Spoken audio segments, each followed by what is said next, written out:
And we're back. Finally, 100 runs. I even put on my Halloween hat from last year's Grim Internals to celebrate this Halloween. I know it comes late, but I just had work to do. I couldn't finish in time.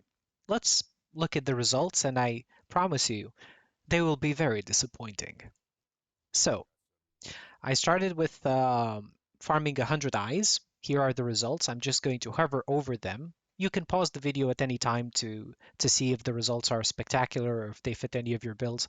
I can also just give away a lot of these because I've been doing 3 of these runs. So in total, I have over 300 Kaisan eyes. Some of them are going to be from prior to the MI change, where they almost automatically run with a rare prefix or suffix. So you can imagine the first 2 runs were not that spectacular either. The problem that I have with this is that Kaisan's MI has no related values. It's just generic, which means the in-game calculator for your prefix or suffix is not going to take into account anything basically. So it can run with like poison prefix, aether suffix. Good.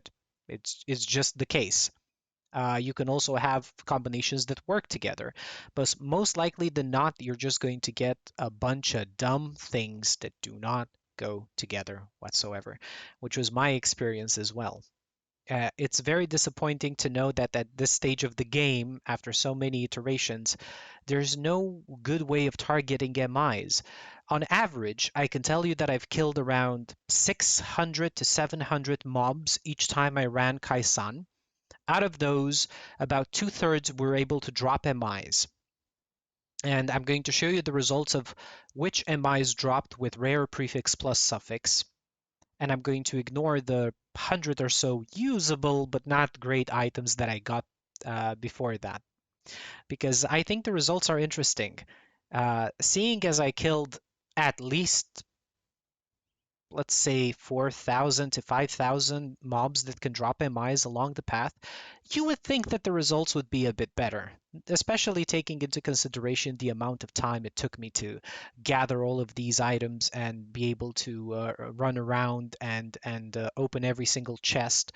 It just wasn't that good. It's still kind of impossible to get the perfect Kaisan eye, even if you take into account things like the different types of roles it can have. So, for example, for conversion, it would be very important to have a high roll of conversion. Otherwise, the item itself is useless. Sometimes the opposite is true. Less conversion is better for some builds. The only 2 notable things that I found that I thought were great were, yeah, this one. The only triple rare Kaisanai that dropped in within 100 runs. It seems to be a curse that follows me because this is the second triple rare Kaisanai that I get. This one, I don't know what to say. Technically, elemental damage also scales the cold. Pierce plus cold equals Nightblade, which is why Amarasta Fury works. But then again, you have casting speed and light radius. I mean, thanks, but no thanks. It's kind of bad. And this one, which I thought was very cute because capping Eye of Reckoning on some builds is very, very difficult. I would have preferred a suffix like of the eagle that would also have physique, not just cunning and spirit. But them's the breaks. That's the best I could. I'm particularly proud of this thing though. Although it only has 1 rare prefix plus 6 force wave, it's pretty good. It's pretty good to be honest with you. It's very interesting. I'm willing to try to make a full rare um, force wave build if I can. I don't think I can do it with one-handers though because the CD is just killing me. You almost always have to go two-hand, and if you do, it's an eye level 84 weapon that is the preferred weapon, which I really hate. I wish I could have a rare opportunity, like a rare weapon that would remove the CD. We'll see. Maybe there's some ways you can do it. Other than that, I found 1 Korvax secret chest. I didn't look for them specifically. It just so happens that one of them, oh, not one of them, sorry, 3 of them. Apparently, I forgot to count the ones I have in my inventory. These are the ones that I found on my path. They're pretty useful to craft things, and of course, you need them to summon Kalagadra, the celestial that you can fight in Forgotten Gods. 21 Korvax Warrant. These are very good if you want to increase your reputation with other characters, because as you can see, they're in my shared stash. And these are kind of the things that I got. I wanted to keep the rare mats together so you can have an idea about how many things dropped in total. This is obviously a quest item. It kept dropping for me because I didn't do the quest in time. Other than that, most of the stuff is from the rare chests that you blow up using dynamite. I've removed the scrap and the potions because you get so many potions at one point you overflow. And let's talk about the other items and let's talk about the problem. So these are the double rares, so triple rare because they're also MI bases that I found. And these are the double rares shit bases that I found. So these things have the exact same problem as Kaisan's eye, which is they can run with whatever prefix or whatever suffix you have. It doesn't matter because they're white items. They don't innately have any kind of bonuses.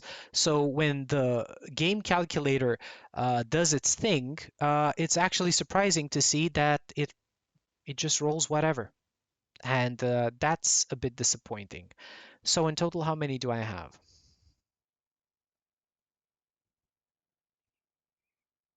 23 double rares that drop randomly.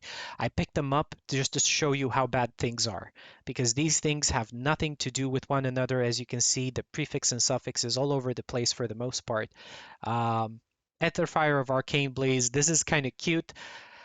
God, I wish this would drop on an MI. That would be very, very cute. But as it is, completely pointless. And here we have the triple rares as an MI base, rare prefix, rare suffix. And I'll show you what some of the issues are, including with our game, and I think this needs a change. First, Hellfire of the Elements. This is kind of okay, specifically because it is elemental prefix, elemental suffix, and elemental damage also works on fire damage, obviously. But the same problem that we had before, which is it has, hold on, because you can't see it very well there. So it has attack speed and cast speed, and it's just all over the place. Canister Bomb and Raging Tempest, maybe you can do some conversion things with that. I have the Perfect MI that gives +4 to Canister Bomb, so it has a different suffix, I'm going to say. It's Hellfire plus the proper suffix, so I have one perfect item in like 9,000 things that I put in my GD stash. Um, Actually, item system, I don't GD stash things. I'm sorry, that's my confusion.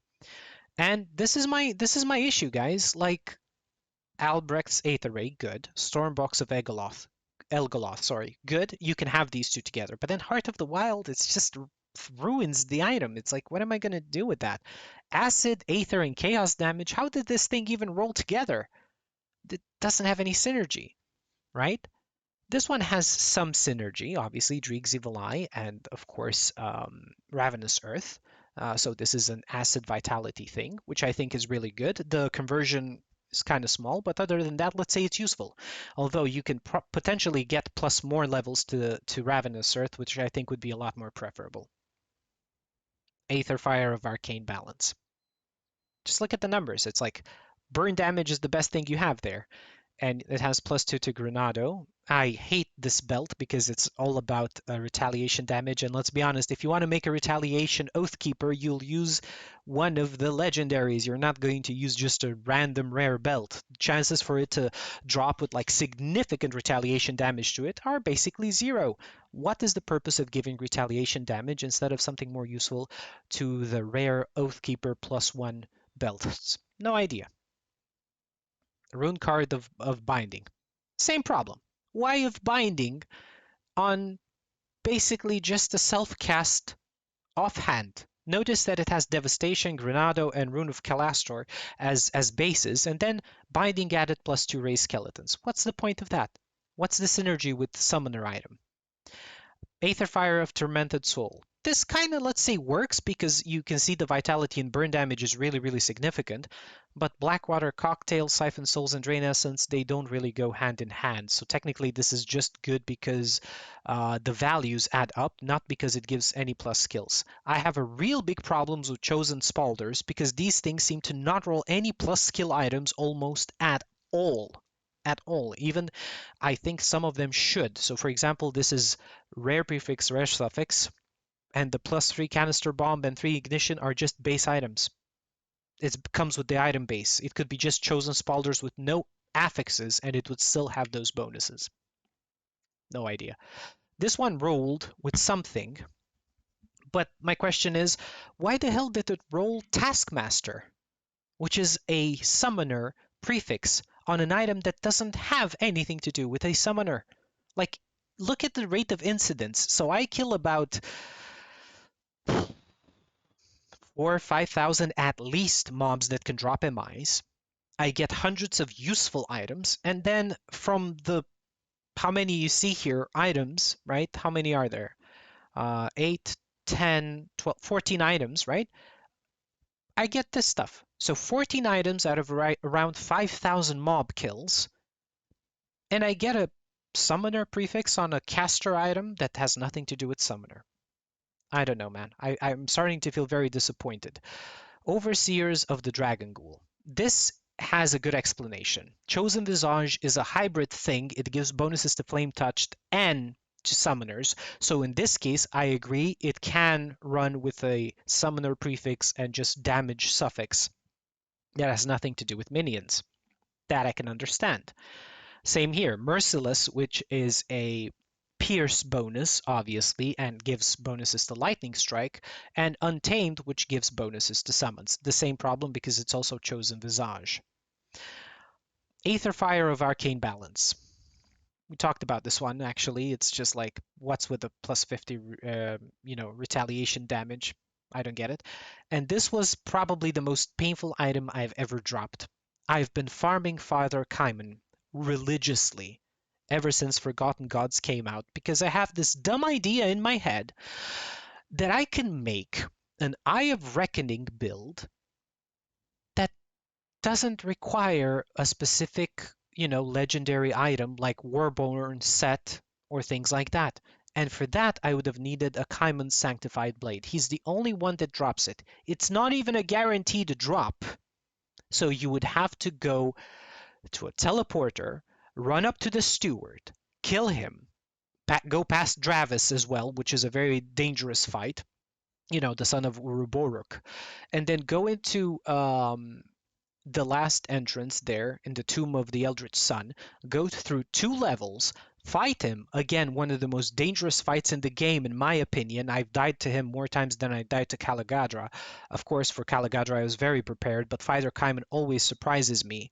And because I also play at 1.5 game speed, he also kills you 1.5 times faster. Not only do you damage him 1.5 times faster. So I've died to him quite a lot.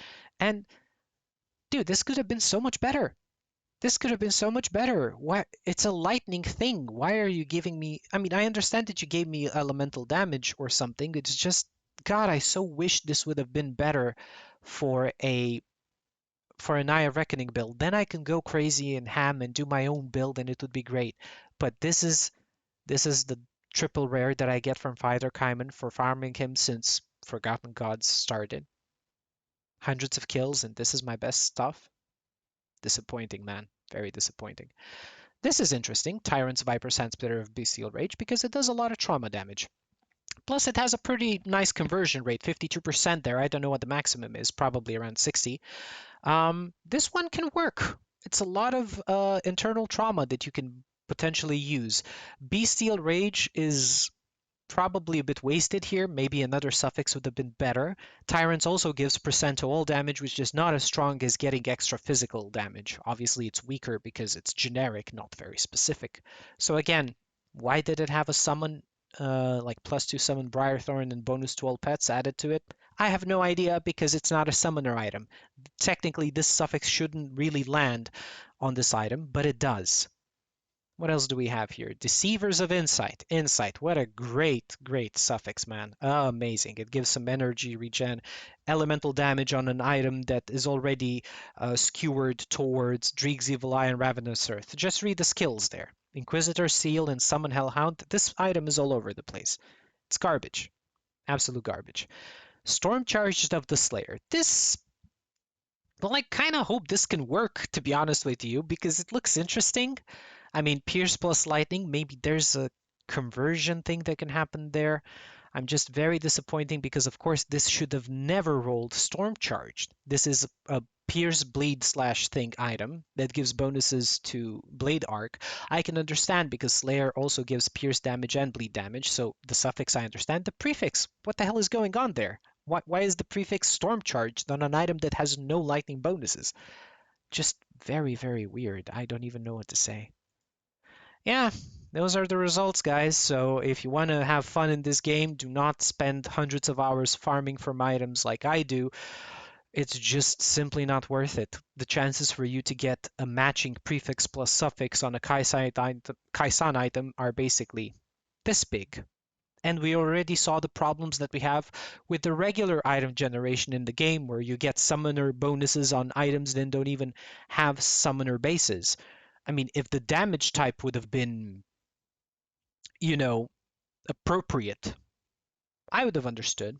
I would have understood. But it's not appropriate. It's not the same thing. I mean, for crying out loud, it just shouldn't work like that. Like, for example, Taskmaster, it doesn't do any elemental damage. Why the hell is it marked as the prefix for this particular item? I would understand if the prefix gave, for example, elemental damage in some form, and it also had a bonus for pets. But this one's not it. Doesn't have any, specific damage types. So slapping it in on top of a chosen Spalders doesn't make any kind of sense. Those are the results. As per usual, my third 100 runs, and it's that disappointing. Zantai, I'm sorry, but we're min-maxers. We've been playing your game for years. You should give really dedicated players a chance at rolling that kind of item, that build enabling item that is going to make them level a character from zero again and experience that power surge that you get when you have the perfect prefix and suffix, please. It's very important for the longevity of the game, in my opinion, for us to keep pestering you guys to make balance changes. I think it's very healthy for us min-maxers to get something in the end. Of course, I can't really complain that much because I've had hundreds of useful items now. It's just that I wasn't farming for good enough. I was farming for best. That was my hope. I hope someone sees this and maybe has an internal discussion about it. I would really appreciate some insight into how this loot system can get better so min-maxers can also get something. Because I'm never going to GD stash, generate my own items, edit my character. That's not the point. The point is to beat the game, not to effortlessly beat the game. I'm willing to put in the hours. I just want to know that there might be some results at the end of my hours, some tangible results. Sorry about the rant. So, guys, don't do it. Just don't do it. It's just not worth it. Stick to legendary builds that use mostly legendary items and, I don't know, farm for something else. Those are my 2 cents. Thanks for watching. Hope you have better luck than I do. See you next time.